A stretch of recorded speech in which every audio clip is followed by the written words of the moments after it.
Écoutez le chef de l'État. Bonsoir à tous. Bonsoir, Monsieur le Président. Bonsoir. Bonsoir, Gilles. Bonsoir Anne-Sophie, bonsoir Monsieur le Président, bonsoir à tous. À vous. Je précise que nous venons à peine d'enlever nos masques à l'instant et que nous sommes chacun à 2 mètres l'un de l'autre, ce qui permet de ne pas prendre de risque de contamination.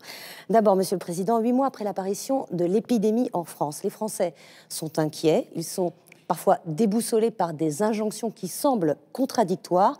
Où en sommes-nous aujourd'hui en France? Est-ce qu'on en est au même niveau qu'à la mi-mars, juste avant d'entrer dans le confinement? Est-ce qu'on a perdu le contrôle de l'épidémie? Bonsoir.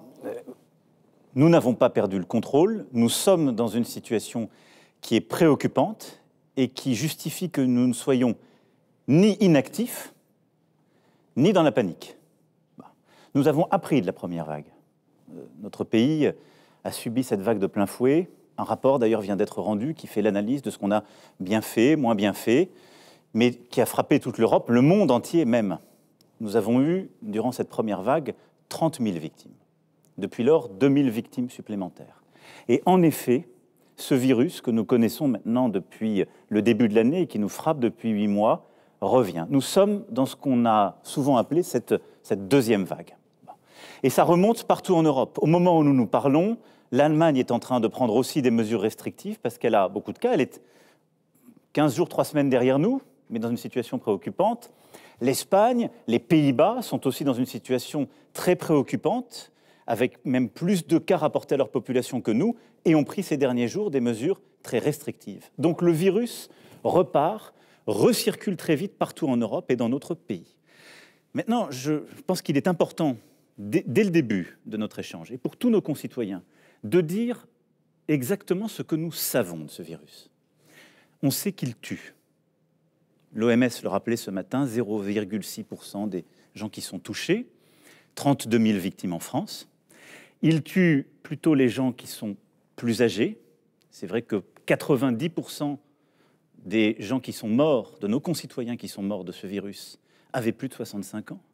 Il frappe plutôt celles et ceux qui ont aussi d'autres pathologies, un diabète, de l'hypertension, de l'obésité, mais on peut aussi ne rien avoir de tout cela et en mourir. Et il frappe de manière très injuste, encore plus dans les milieux les plus précaires, les plus pauvres. Mais une fois que j'ai dit ça, ce virus frappe toutes les catégories d'âge et il y a des formes très sévères à tous les âges. Au moment où je vous parle, nous y reviendrons, la moitié du nombre de Covid qui sont en réanimation ont moins de 65 ans. Au moment où je vous parle, nous avons des centaines de milliers de nos concitoyens qui ont eu ce virus, qui en sont sortis, qui sont en train de l'avoir, qui en sortiront, mais qui ont perdu l'odorat, le goût, qui auront des lésions, des poumons, parfois des conséquences cardiaques, gastriques, d'autres cérébrales, que nous ne comprenons pas parfaitement. Donc ce virus, il est dangereux et grave pour tout le monde. Maintenant, nous sommes aujourd'hui rentrés dans une phase où, en effet, il nous faut réagir. Nous mesurons chaque jour mieux.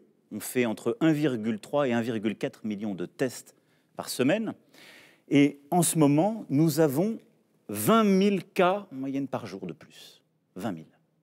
Au moment où je vous parle, et depuis plusieurs jours, nous avons donc, chaque jour 200 de nos concitoyens qui rentrent en réanimation.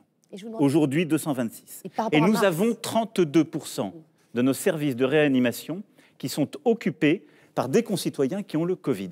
Ce qui veut dire que nos services de réanimation sont aujourd'hui dans une situation de pression qui n'est pas soutenable. Et ce qui est important de comprendre, et je m'arrêterai là sur ce point, c'est que la différence entre le moment où je vous parle et ce qu'on a fait en mars-avril, c'est que nous avons appris, on sait comment il fonctionne, et le virus n'a pas décollé à ce point. Donc nous n'avons pas perdu le contrôle. Mais nos urgences, nos services hospitaliers sont dans une situation qui est plus préoccupante qu'alors. Pourquoi? Parce qu'alors, quand nous avons décidé le confinement, le virus était dans la région Grand Est et Île-de-France. Et comme on a tout fermé, il s'est très peu répandu. Et nous avons pu, vous vous en souvenez, répartir des centaines de patients. Et nous avons massivement déprogrammé, c'est-à-dire qu'on a arrêté de faire tout ce qui n'était pas indispensable pendant des semaines et des semaines. Donc on a libéré des places.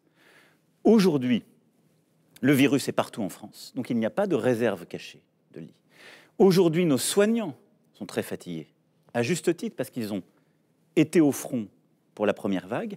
Ils ont ensuite dû reprogrammer tous les autres soins durant tout l'été, et il y a cette deuxième vague. Et donc, nous n'avons pas de lits en réserve, de lits cachés. Et donc, c'est pour ça que nous devons prendre des mesures plus strictes pour justement reprendre pleinement le contrôle, pour reprendre votre